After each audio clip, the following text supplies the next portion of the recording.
decir lo primero que yo soy Eduardo, soy un amigo y un admirador de Pilar. He querido ser amigo y quiero ser amigo de ella desde que la vi en televisión. Me he quedado admirado como una persona, por primera vez en la historia de España, se atreve a decir rojos, la palabra rojos en televisión.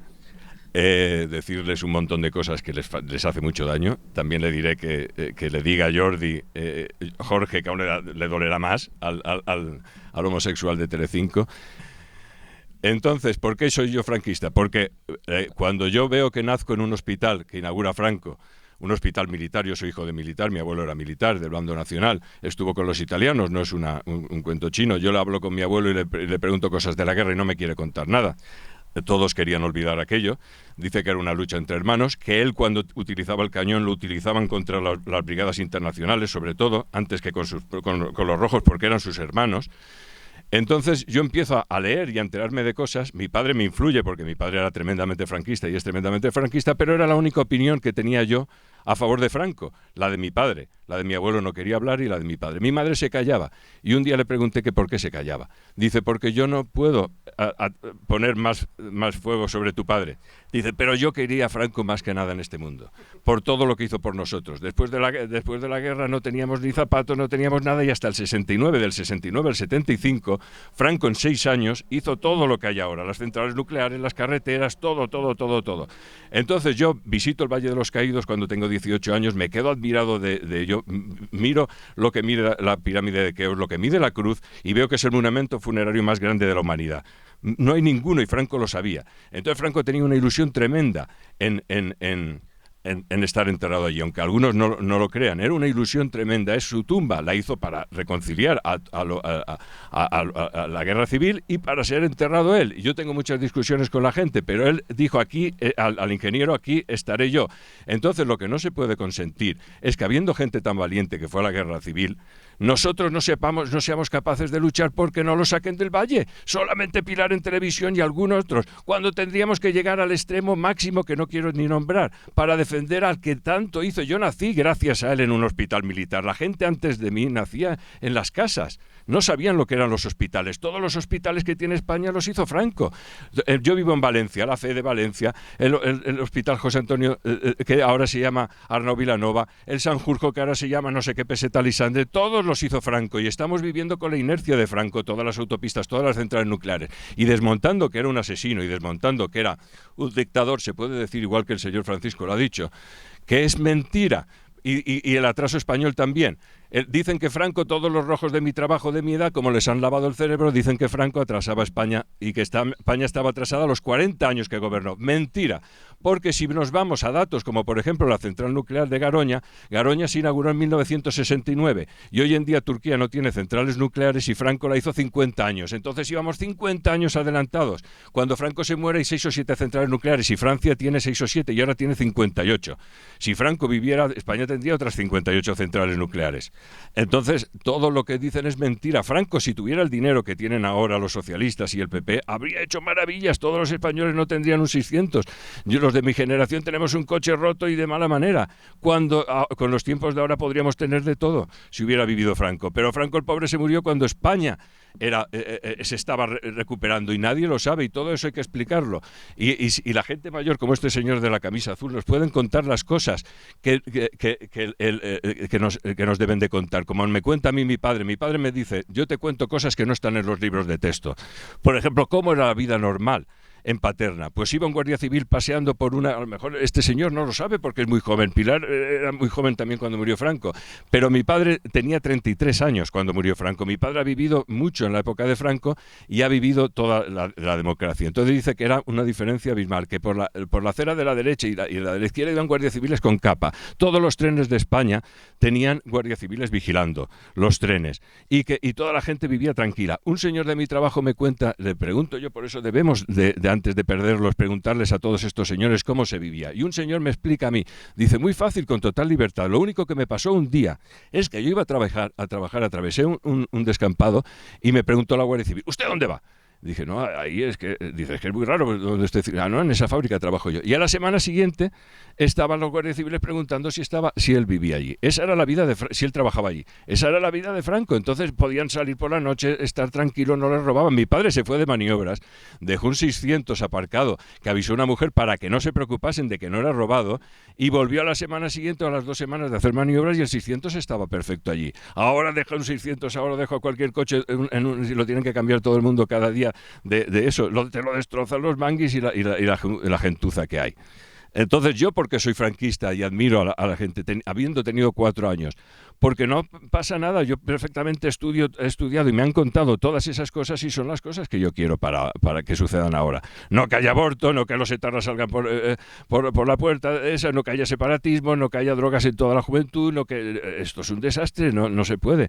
Entonces, si no hay dictadura, da igual, pero una España como la de Franco, como hoy en día en Suiza, que hay democracia y más mano dura que en ningún sitio.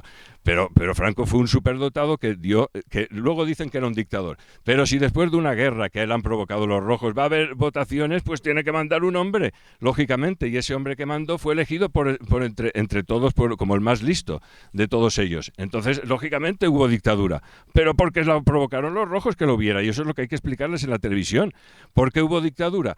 Y represión, mentira y fusilamientos. No fusilaba Franco ni se tomaba buñuelos con eso. Fusilaban con consejos de guerra jueces, y Franco no tenía nada que ver con eso. ¿Y a quién fusiló? A los que habían fusilado, a monjas, a curas, al rico del pueblo, a todos esos los fusilaron. Eran todos los que están en Paterna, que ahora les explico. Por eso me ha pasado la palabra Pilar, y perdonen que me haya desviado porque me ha dicho que me presente. En Paterna ustedes entran al cementerio. Y a la parte izquierda, nada más entrar, tan malo que era Franco, están los rojos enterrados. Y como muy bien ha dicho el señor Francisco, están en fosas. Y en esas fosas las pueden ustedes visitar en Paterna, que está al lado de Paterna, si algún día van a la Ciudad de las Ciencias o algo. Hay unas 20 fosas, que lo máximo que hay son 20 en cada uno. Entonces fue el melenudo Coletas nauseabundo de Pablito Iglesias a Paterna, y ha estado Pedro Sánchez allí lloriqueando y haciendo un espectáculo y un drama, porque no tienen otro sitio en toda España. Han ido los dos allí, y lo único que hay son 200 o 300. Entonces a mí no me cuadra que me cuenten en televisión y me cuenten en todo que Franco era un asesino, cuando a mí solo me salen 300 que fusiló Franco. Y no Franco, lo fusilaron los jueces, y esos 300 tienen las manos, que lo tiene que decir siempre Pilar, porque es la que está más en medio de eso, insistir mucho que eran asesinos. Todo el que se fusiló después de la guerra, no por Franco, sino en consejos de guerra, eran asesinos y bien fusilados están, porque habían matado a gente inocente. Entonces esos, y salen unos 200 o 300 solo, en el cementerio más grande y más problemático de todos. ¿Cómo hay que desmontar? Y por eso me ha cedido la palabra Pilar, la mentira de los rojos. Si en el sitio donde van a lloriquear y todo eso hay 200 o 300, porque son fosas de 20, 30, y hay a lo mejor 10 o 15, y están a mano izquierda y no hay más, y luego hay unas cuantas lápidas. Y ponen Entonces, ¿qué hicieron con su mentira y con su falsedad? Cuando llegó el PSOE al poder en el año 82, que los tenemos allí siempre, en Paterna mandando los rojos, y no hay manera de quitárselos de encima, salvo 4 años que mandó el PP. Entonces resulta que hicieron un monumento y pusieron al horror fascista, y ahora han puesto otro, porque eso se rompió por unos patriotas, rompieron ese monumento, y han puesto una plancha con cada uno de los nombres, que pesa a lo mejor un montón de toneladas, metálica, con los nombres de todos los que hay ahí. En esa plancha, si se suman, salen los que yo les digo, muy poca cantidad, porque están en una plancha de metal. Entonces esa es eso. Y las cunetas dan a entender a la gente joven que están por las carreteras o que están por sitios perdidos. No es así. Están fusilados en cementerios, pero en fosas comunes. Esas fosas comunes ahora se están tocando, y además todo lo que dicen es mentira. En la época, que eso lo debe decir Pilar, que es la que está más cerca de los medios de comunicación, por parte de Felipe González y por parte de Zapatero, sobre todo por parte de Felipe, se ha rearcido a ellos como ellos lo pedían, a todos los militares del bando republicano, que Franco, por supuesto, y bien hecho que hizo, no los tenía considerados como nada, los reconocieron con sus graduación y con sus pagas. Entonces, ¿qué más quieren los rojos? Ya no saben más que decir. Es que ya no saben qué más que decir, nada más que decir lo de las cunetas, que es falso. Es que eso es una mentira tremenda. Y nada, solamente comentar eso, agradecerles, muy nervioso y nunca he hablado al público. y sobre todo hacer el inciso en eso. ya después de esta vez ya puedes ir a los medios, ya te puedo mandar cuando me pidan que vaya y ya tengo quien me represente, eso, que necesito ayudantes, por favor. Bueno, te paso la palabra, ¿qué quiere decir? Bueno, una cosa más quería decir. Ay, se me ha olvidado. Venga, te paso la palabra, que quería decir una cosa rápida y luego ya seguimos con el coloquio. Bueno, vamos a ver. ¿Esta es? Vale. Sí. Bueno, yo quería decir algo evidente. Con el tema del franquismo, siempre la propaganda, el tema fundamental es importante dar esa imagen de que era un asesino fusilador o algo así, ¿no? Bueno, primero quiero decir una evidencia. Los nacionales, sí, los nacionales, ¿así está bien? Los nacionales fusilan cuando acaba la guerra porque ellos ganan la guerra. Eso debería ser algo evidente. Entonces no podemos saber cuántos hubieran asesinado los frentes populistas porque no ganaron la guerra. Pero sí podemos saber a cuántos asesinaron durante la guerra civil. Y las cifras, qué sorpresa, es muy superior a la del bando nacional. Estamos hablando de 75.000, 80.000, frente a unos 40...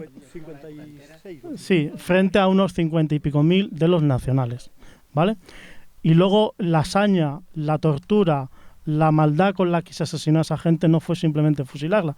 Como sabéis, a través, por ejemplo, de los mártires de la Iglesia Católica, de los que se han beatificado, que de eso sí se ha ocupado la Iglesia Católica, a la gente se la asesinaba no fusilándola solamente, sino previamente torturándola, violándola y haciéndola todo tipo de vejaciones. Luego quiero decir otra evidencia. En el año 36 la pena de muerte era lo normal en todas las partes del mundo, y la República y el Frente Popular también fusilaba y asesinaba. Un ejemplo fundamental es José Antonio Primo de Rivera.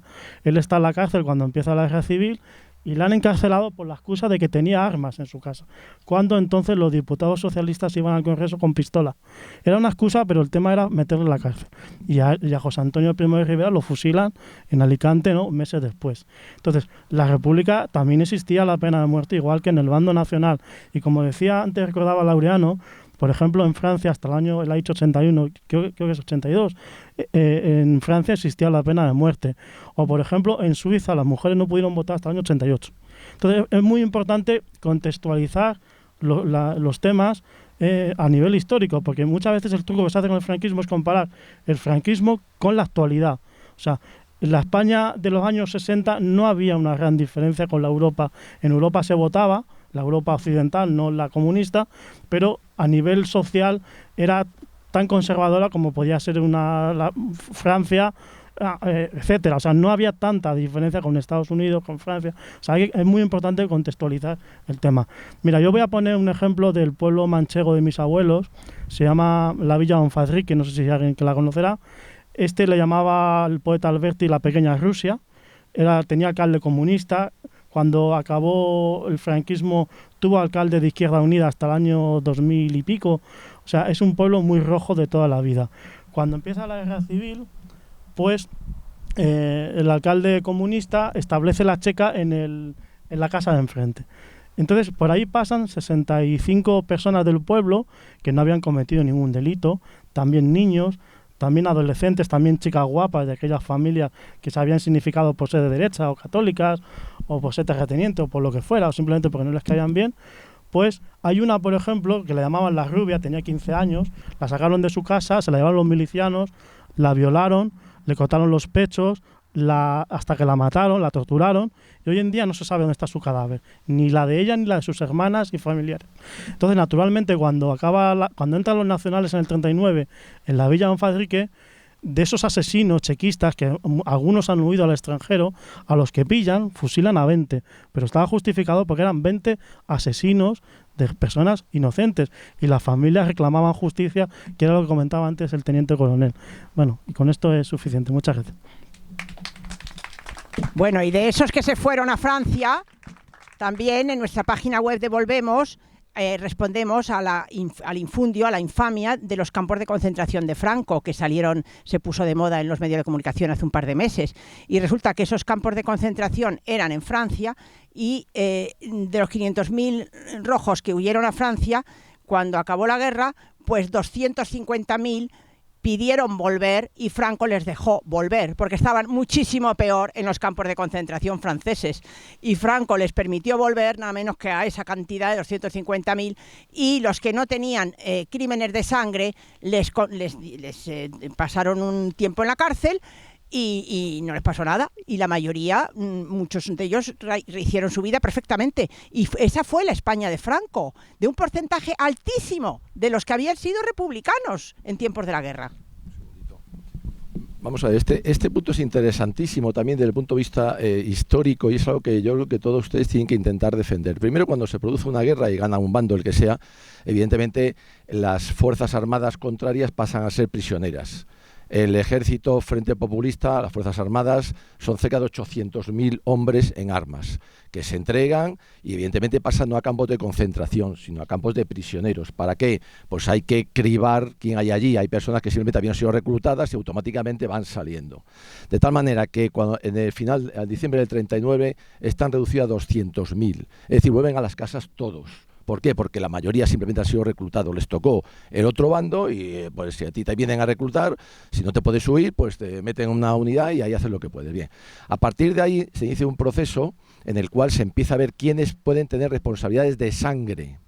Y esos son los que son sometidos al sistema judicial, vuelvo a decir, de la Segunda República, porque no se había establecido ningún otro.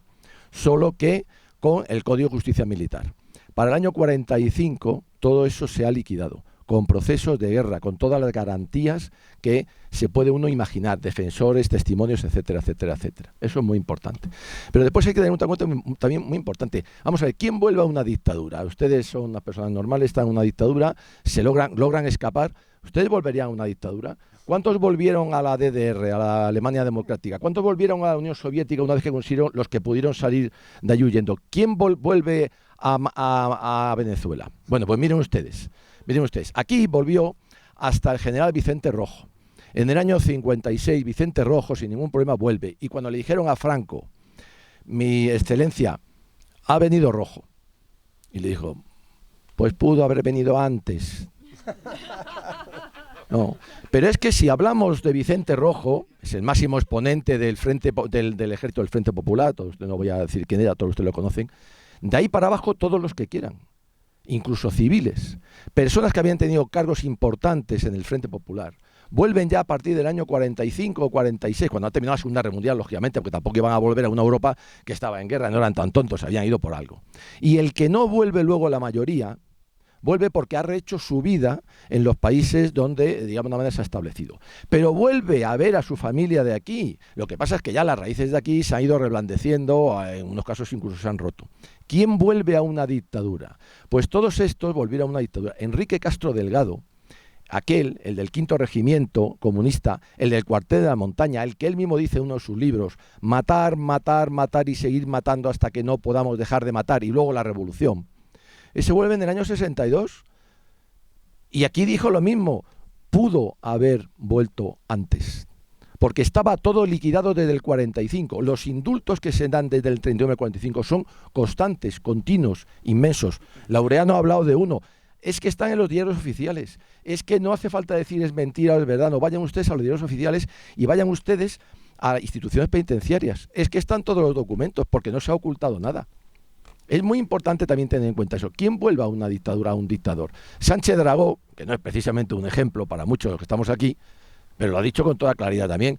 No, en la época de Franco nosotros éramos antifranquistas hasta las 7 de la tarde, luego nos íbamos de copas todos. Claro, encantados de la vida. Bueno, a propósito de Sánchez Dragó, un momentito, que es amigo mío Sánchez Dragó y me ha escrito ahora un mail que no me ha dado tiempo de copiarlo. Vale, pero antes de Sánchez Dragó, que Sánchez Dragó está su vídeo, que os le he mandado a algunos, que dice que el país más libre del mundo, el país más libre que él ha conocido es la España de los años 50 y 60, hasta que él se fue de España, en los 67, 68, pero que en ningún sitio ha sido tan libre como en la España entonces, y que la España de ahora no hay nada de libertad, eso ha dicho. Bueno, aquí ha dicho antes el amigo que su padre franquista y tal y cual. Le voy a decir una cosa, mi padre todos los días insultaba a Franco en mi casa, echando espuma por la boca. Y mi madre decía, pero Alfonso, deja de hablar de política. Todos los días, enano del pardo, no sé qué, todos los días. por eso he tardado tantos años en ir al Valle de los Caídos y al Cerro de los Ángeles, pero ahora soy un asiduo. Y que no me los toquen, por favor. Y también una cosa que quiero añadir. Mucho hablar de la dictadura franquista. No nos invadieron. Ninguna potencia europea hizo ademán de invadir España por ser dictador, por el salvaje genocidio que había aquí, no sé qué. Los países europeos se lavaron las manos porque Franco era una barrera anticomunista y porque sabían lo que había aquí de verdad. Y por eso ningún país apoyó a la República sino Stalin, porque sabían Francia e Inglaterra lo que aquí se estaba haciendo. Una dictadura marxista. ¿Vale?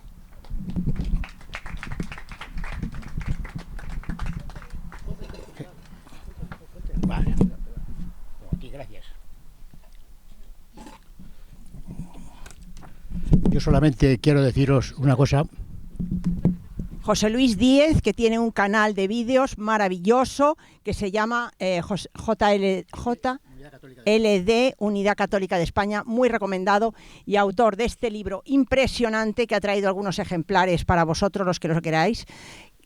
Buscando a Franco, escrito en 1975, con citas de muchos rojos que habían sido enemigos suyos, y aquí hay citas a Porrillo elogiando a Franco, de sus enemigos de antes.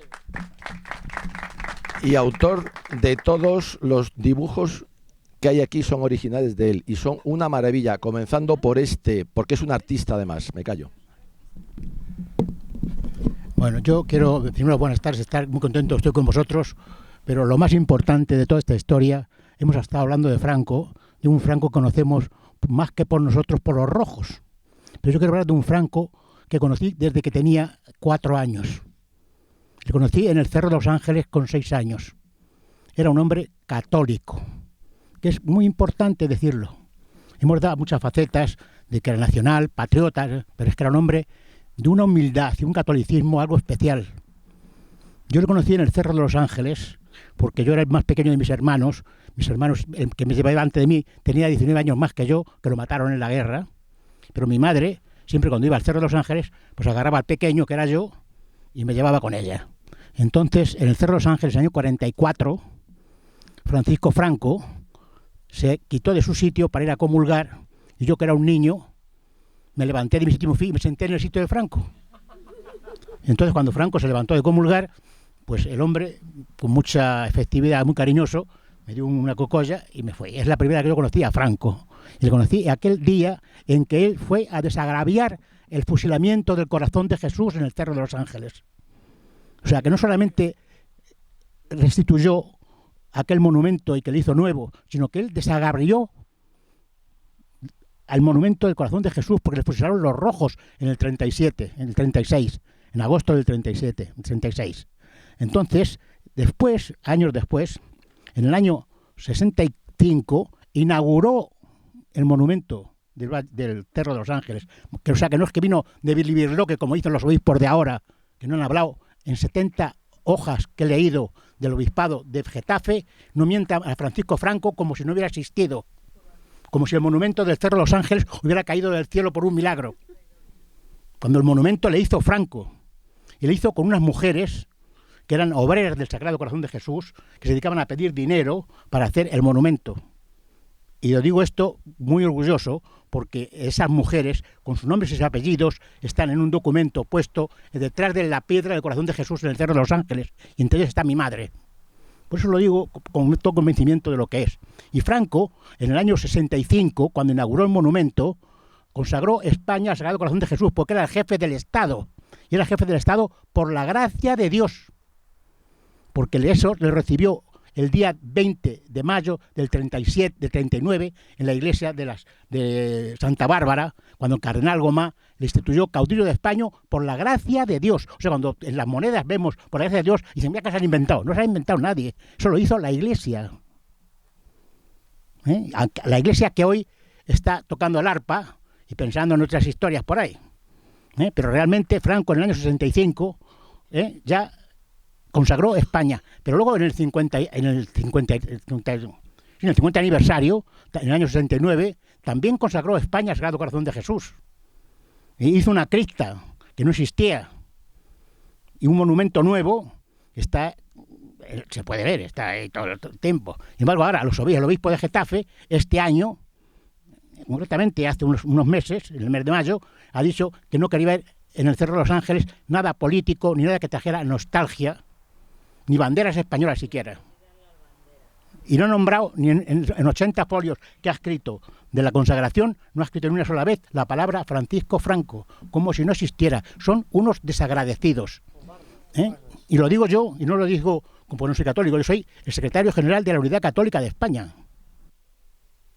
Porque ellos son los que han incitado a que el pueblo, sin leer una constitución que no la ha leído nadie, yo la he leído y me puse de mala belche, y la tuve que dictar, porque no había que la leyera, pero han votado todo el mundo una constitución sin haberla leído. Y la votaron porque los obispos dijeron que era un mal menor, que era, pues bueno, pues un momento. Ustedes dijeron una constitución atea. Y en ese momento, de ese momento que hizo la constitución, se quitó la unidad católica de España.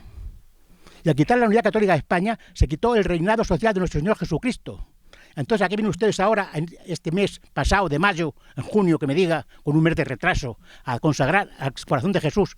Si ustedes no quieren a Cristo, ustedes le han desterrado, ustedes le han sacado de nuestras vidas. Ustedes quieren una constitución atea y siguen queriendo una constitución atea. Por eso cuando habla todo el mundo de constitucionalista, yo me río y me convenzco y digo, ¿pero qué clase de constitución? Si esto es el desastre padre de España. Porque de esa constitución han salido todos los males que tenemos en España. El aborto, el divorcio, la blasfemia, los maricones, todo sale de ahí. Y las autonomías. ¡Viva Franco! ¿Vale? Entonces es muy triste tenerlo que decir, pero hay muy poquitos obispos que son buenos, pero la mayoría son nefastos. Mira, Pilar, una cosa, como yo he sido, antes que todas estas historias, tú sabes que yo soy seminarista hasta cuarto de teología, y si sé de todas estas historias de triángulos que tienen toda esta gente son, mira, te lo voy a definir exactamente cómo son. Llegan sin quererse, viven sin amarse y mueren sin llorarse. Son malísimos. Toda esta cuadrilla, todos estos que tenemos aquí, estos que ponen la estelada en los altares, todos estos que ponen que no quieren que sean la gente española, todos estos que predican, están hablando de una cuaresma ecológica, pero ¿tú crees que un cardenal de Madrid puede hablar de una cuaresma ecológica? No se puede hablar de una cuaresma hablando de la penitencia, de la oración y del ayuno. Tenemos que hablar del clima climático ¿cómo se llame? Porque son obispos, gracias a Francisco Franco. Porque si Francisco Franco hubiera dejado que esto fuera un gulag comunista, no serían ni obispos, ni sacerdotes, ni nada. Y sin embargo, ahora no son capaces de levantarse una mano contigo y decir, Pilar, vamos a ayudarte para que a Franco no le saquen de la tumba. Al revés. Al revés, ha salido un artículo el otro día nada menos que en el periódico de Cataluña, que lo ha replicado El Mundo y lo está replicando todo el mundo, que se titula Los milagros de Franco, porque el periodista tenía mucho interés en que yo le explicara el motivo de que hayamos pedido que se abra la causa de beatificación de Franco, que la estoy postulando, y que hayamos creado una página web, que por cierto dentro están las octavillas, que quiero que os llevéis también vosotros, que se llama francosanto.es, donde queremos que todo el mundo que tenga testimonios que dar de favores de Franco, que nos los comunique. Pues resulta, pues comunícanoslo por favor, porque nos faltan testimonios. Pues resulta que los obispos le han dicho a este periodista, cuando iba a preguntar, el del Diario de Cataluña, que ellos no sabían nada de esta petición nuestra, cuando les entregamos, y que ellos no habían recibido ninguna carta, cuando mi hija y yo en persona fuimos a entregarles nominativamente a cada obispo una carta a su nombre, con su nombre, en la entrada de la del edificio de la Conferencia Episcopal, cuando estaban todos reunidos en sesión plenaria en el mes de noviembre, el 20 de noviembre del año pasado. Y se la entregamos a todos en mano. Y les hemos mandado una recogida de firmas que está en esa página web que se llama francosanto.es, y os pedimos que la miréis y que firméis si estáis de acuerdo de que Franco fue santo, porque lo que hizo Franco con España solo lo hace un santo, evidentemente. Hasta Pío Moa lo dice, que está alucinado del poder espiritual, material, moral, de todos los sentidos que tuvo Franco. Bueno, moral, porque lo que pudo superar ese hombre es que no está escrito. Entonces, tenemos 530 y pico firmantes o más, no sé cuántos habrá ahora, que piden esa beatificación. Se la piden al nuncio, que el nuncio por fin se ha atrevido, ahora que ya se iba, se ha atrevido a decir lo que pensaba, que a Franco que le dejaran en paz y que ya está bien de volver a meterse con Franco, que es lo que ha dicho el nuncio, que le ha indignado mucho a la Carmen Calvo y que le ha desautorizado el de Roma, que dice que no se responsabiliza el de Roma de lo que ha dicho el nuncio. No, pero si está, la constancia está, porque esa hoja de firmas que está en nuestra página de franco.es, francosanto.es, tiene unos destinatarios, y esos destinatarios son el nuncio y el delegado como se llame, el delegado de las causas de los santos de la Conferencia Episcopal Española, que están recibiendo esas 500 y pico mil firmas de gente que pide que se abra su causa de beatificación. Entonces ellos están perfectamente enterados, pero no se dan por aludidos ni se dan por enterados. Entonces han quedado en evidencia en este artículo del periódico de Cataluña, porque les pone en evidencia este periodista que estaba de mi lado y que le parecía indignante que no asumieran eso. Y el otro día me entrevistaron en varios programas sobre ese tema, de la 4, que siempre son los de la 4 los que les interesan mis cosas, qué curioso. A los nuestros nada, Intereconomía ni caso, y los de 3CTV ni que te voy a contar. Pero en Todo es mentira, pues me dieron la oportunidad de hablar bastante. Y una de las cosas que dije es que cuando uno va a hacer una tesis, pues los obispos decían que esas causas solo las pide congregaciones religiosas o obispados. Digo, perdone, las puede postular cualquier persona, cualquier católico. Oiga, pero ¿qué mentiras dicen? Las puede postular cualquiera. Que luego necesite una congregación o un obispado que le respalde es otro tema. Igual que cuando uno quiere hacer una tesis, necesita buscarse un catedrático que se dirija, pero cualquiera puede hacer una tesis. Cualquiera que tenga la acreditación académica, claro. Pero vamos, que es que encima mienten públicamente. Entonces tenemos lo peor de lo peor metido ahora mismo en la Iglesia, que lo sepáis. O sea, y con esos bueyes hay que arar. Pero bueno, ahora paso la palabra a cualquiera que quiera dar también su idea y su opinión sobre este tema.